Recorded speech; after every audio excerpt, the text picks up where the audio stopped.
Tof isitish kachollar zavodidan navbatdagi mijozimizga Samarqand viloyati Urgut tumaniga Super 26 kacholimizni jo'natib beryapmiz.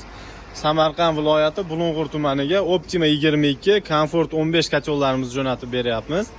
Super 26 kacholimiz 26 kilovatli bo'lib, 150 kvadrat bilan 230 kvadrat oralig'ini qizdirib beradi. Kacholimiz nijniy горение bo'lib, bir marta solingan ko'mir bilan 12 soatdan 16 soatgacha yonib beradi. 30-iyun 2025-yil sanasiga ko'ra narxi 15 million so'm regulyator tagisi bilan chiqadi. Comfort 15 kacholimiz 15 kilovatlik narxi 7 million 200 ming so'm chiqadi. Optima 22 kacholimiz narxi 9 million 800 ming so'm chiqadi. Bu ikkala kacholimiz universal, o'tin, ko'mir, tabiiy gaz va elektrga moslashgan bo'lib, bu bir marta solingan ko'mir bilan 5 soatdan 8 soatgacha, Comfort Optimamiz 10 soatdan 12 soatgacha yonib beradi. Kachollarimiz elektr toksiz, avtomatik o'zini nazorat qiladi. Kimga shunaqa ko'mir kachollar kerak bo'lsa, pastdagi raqamlarga aloqaga chiqsanglar bo'ladi.